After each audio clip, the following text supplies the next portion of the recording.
Well, hello everyone. I hope everybody is off to a wonderful Sunday. We are off to a wonderful Sunday. We are enjoying our time together here at the house, and we have been sitting around conversating with one another, trying to figure out what could we video record that could help those who are in the midst of trying to conquer those humps and downs of marriage. And so here we are. I am Keeler. And I'm Grover Bryson.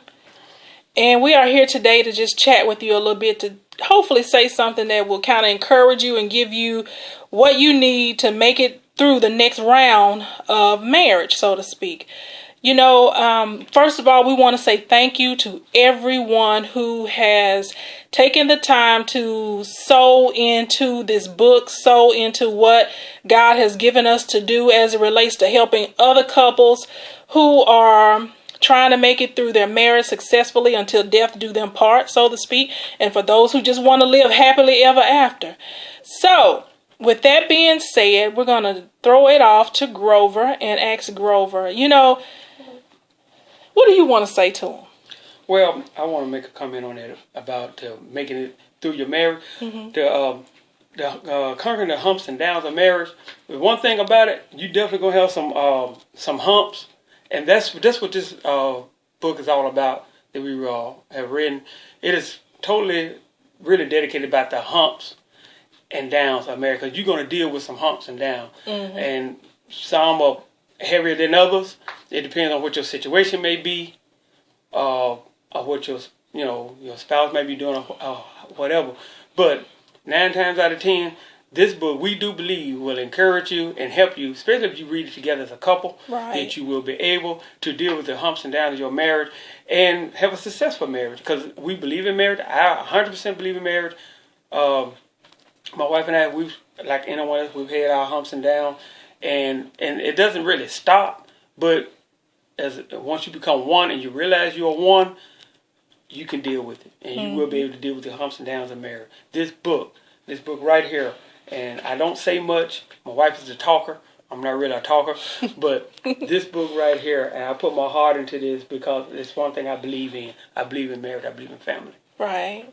You know, when we got married 19 years ago, matter of fact, I got married 90 days after I graduated from high school. I married this handsome fella to my right here. And when we got married, I had no clue it was so many humps and downs in marriage, because a lot of times when we first get married, we enter it blind to a certain extent, which means, you know, we don't know that there are going to be days where we might not like each other. You don't know that there are going to be days where you're going to disagree on something. But when you're courting and when you're dating, you just don't see all of the things that could be a problem when you become married. You don't see that you don't agree on how money should be spent. You don't see that you don't agree on how bills should be paid or how the children should be raised. And then, you don't agree on how, you're going to handle things in the bedroom. You don't know how you're going to handle all of that when you first start courting and dating. And then here you are when you get into marriage, you've got to figure all this out. Right. I mean, sure, most of us have gone through some sort of premarital counseling, but to be honest, I mean, it's like it barely hit the tip of the iceberg of what marriage is really about. But we found that when you take those vows on your wedding day, you're pretty much going to go through every part of that, for better, for worse, for sickness and health. I mean, you're going to experience that. And so, if you want to make it in your marriage, you've got to equip yourself. Anytime you enter a game that you are not familiar with, you have to learn the rules of that game if you're going to be successful. And so we put this book together because we're trying to share our experiences, because there may be some of you out there who are going through what we went through in our marriage, and we can kind of help you, coach you, give you tips on how to make it through it. Because you know what? When you're not conquering the humps and downs of just marriage in general, do you know it affects your humps and downs in the bedroom?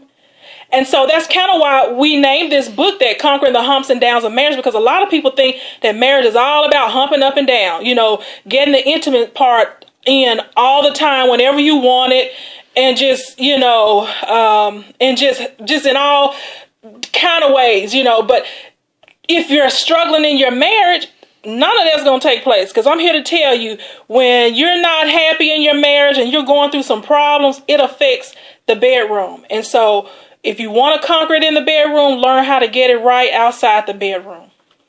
Okay? Pitching it to you. Okay. We wanted to talk just a little bit on one of the chapters in the book. I believe it's chapter 7. Mm-hmm. Keeping outside forces out. Mm-hmm. And I have 3 things here. It's really probably a little more than 3, but I have 3 things here that are topics about keeping forces out. And number 1 is family. Family. What do you mean?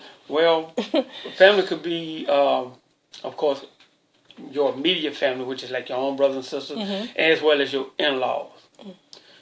Keep them at your business. All right, whatever goes down between your spouse and yourself, try to work it out between you and her. Keep your family, your mama, your daddy, your brother, your sister out of it. Don't tell them your business, because believe me, it don't take but one person to tell one person. By the time you get to the end of the family, it done got blown out of proportion. Social media, very careful about this Facebook thing. You don't promote and put everything out there. Social media, very dangerous tools. Facebook was meant for a good thing, and it is a good tool. Right. But sometimes we go a little bit too far with it and put a little bit too much out there. Keep your business to yourself. And the other thing that I have here, and I think it might be a little touchy, is it's 2 more things. Let me say this too. The opposite sex, men.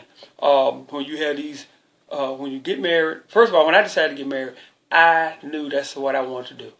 I didn't have a problem with it. I knew that's what I wanted to do.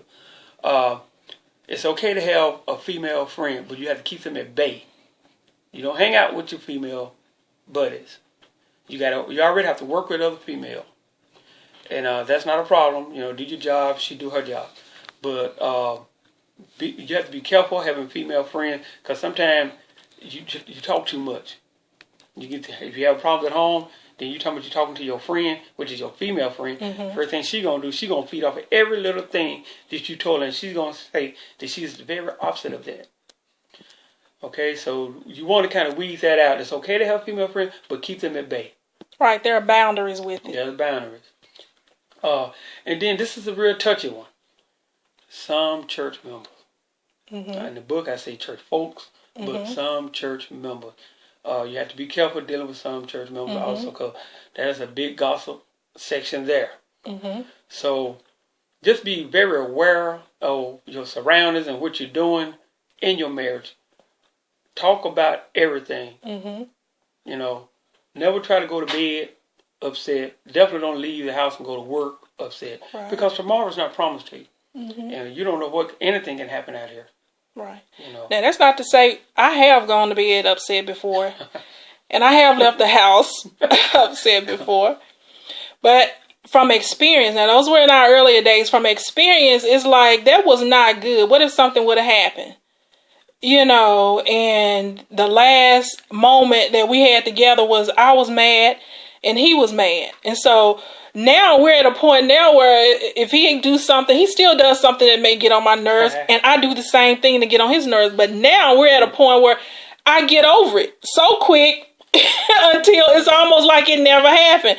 It's like we talk about it, we get over it, then we going on having ice cream or something. So, the more mature you become, you will find later in marriage, you won't even, be into it about certain things that you were into it about in the early days of your marriage. Right. And that's the sign of growth. It's a sign of maturity.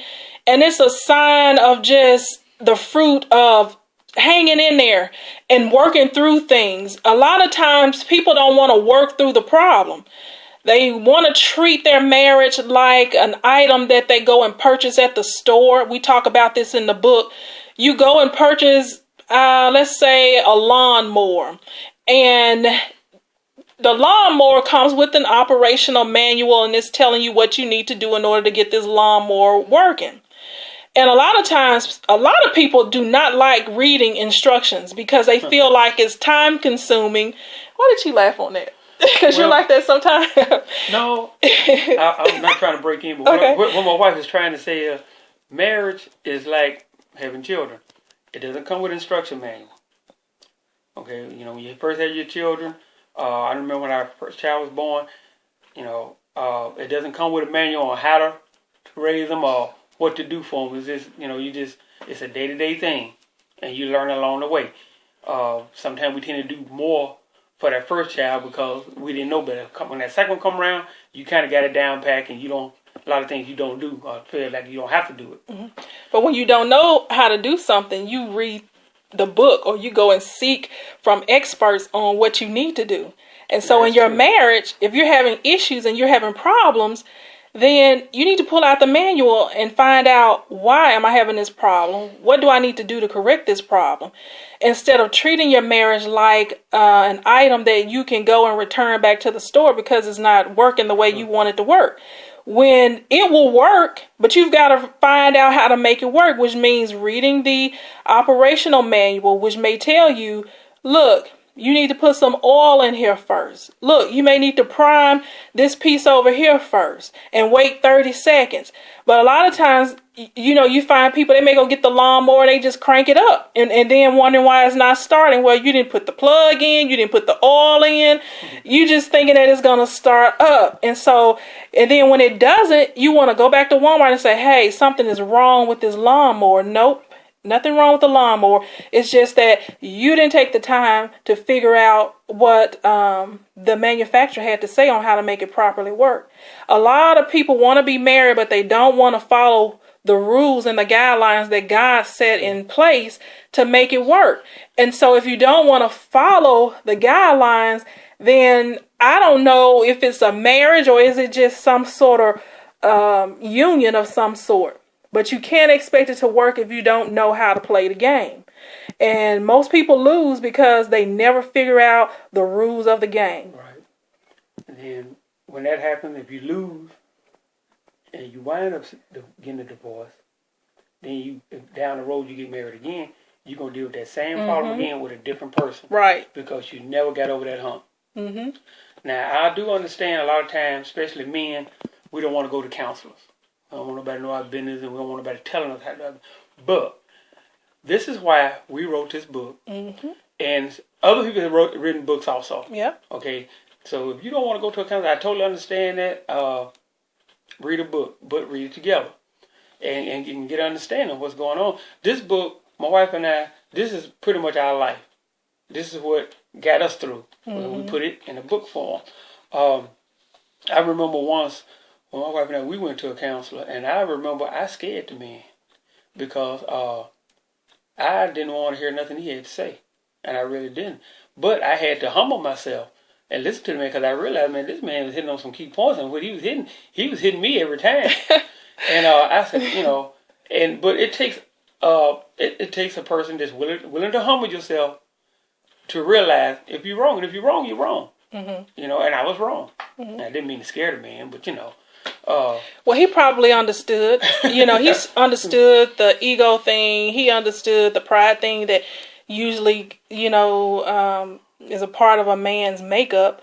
But the important thing is that you humbled yourself, because if you really want your marriage to work, you at some point are going to have to humble yourself. We talk about that in the book. We talk about humbling yourself. We talk about letting go of pride.